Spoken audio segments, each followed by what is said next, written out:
इतनी कथाएं हो रही हैं, इतना पूजा पाठ हो रहा है, इतना लोग धर्म कर्म कर रहे हैं, फिर भी पूरी तरह से सुखी कोई देखने में नहीं मिला, सबके सब दुखी। और ये बात सत्य है, संसार में पूर्ण रूपेण सुखी कोई नहीं है, सब दुखी।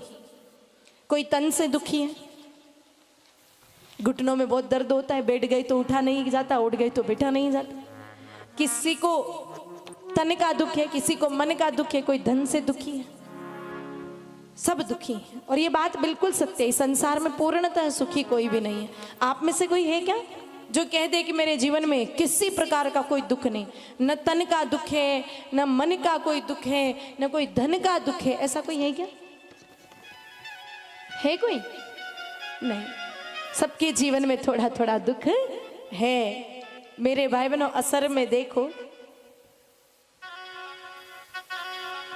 एक दिन के बच्चे से लगाकर 99 साल के बुजुर्ग दादा सब दुखी, कोई सुखी नहीं। आप कहोगे एक दिन का बच्चा क्यों दुखी रहेगा भला?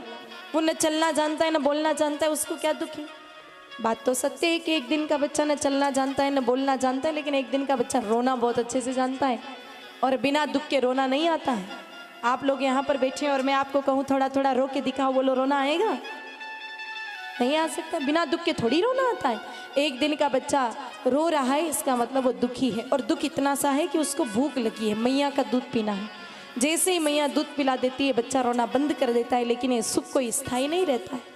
पालक जब छोटा था तो दूध के लिए रोया, वही थोड़ा बड़ा हो जाए तो पालने में झूला झूलने के लिए रोता है, वही जब बड़ा हो जाए तो खिलौने के लिए रोता है, वही जब बड़ा हो जाए तो होली दिवाली पर पटाखे पिचकारी के लिए रोता है, थोड़ा और बड़ा हो जाए तो मैया विद्यालय भेजे तो स्कूल नहीं जाने के लिए रोता है कि स्कूल नहीं जाऊंगा। जैसे तैसे जाना सीख जाए तो फीस के लिए, कॉपी के लिए, पेन के लिए रोएगा। वो सब हो जाए, पढ़ लिख कर डिग्री डिप्लोमा हाथ में आ जाए और नौकरी ना मिले तो फिर किसी नेता के पास जा कर के रोएगा कि इतनी सारी पढ़ाई कर ली, नौकरी नहीं मिल रही है। नौकरी मिल जाए और मेरे भाई बहनों आयु अधिक हो जाए, विवाह ना हो जाए तो पंडित जी के पास जाकर रोएगा कि पंडित जी देखो, ब्याह तो हो ही नहीं रहा है, नौकरी लग गई, सब कुछ हो गया, लेकिन विवाह नहीं हो रहा है, हाथ देख के बताओ कोई रेखा है कि नहीं? विवाह वाली नहीं हो तो पूजा पाठ करानी पड़े सोई कराओ, लेकिन विवाह हो जाए, ऐसा कुछ करो।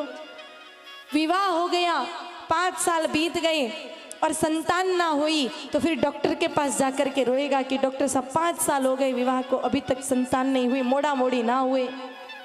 और मेरे भाई बहनों, संतान हो जाए, मोड़ा मोड़ी हो जाए तो फिर तो रोने के लिए कहीं जाने की जरूरत ही नहीं है, फिर तो घर पे ही साधन आ गया रुलाने वाला।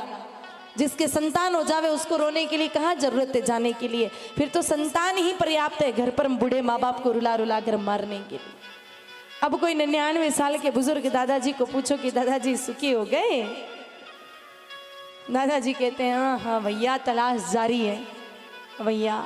जन्म के प्रथम दिन से सुख की तलाश प्रारंभ की और मृत्यु की अंतिम घड़ी सम्मुख आकर खड़ी, और फिर भी ये कहते हैं तलाश जारी है। तो क्या इसका मतलब संसार में सुख नहीं है?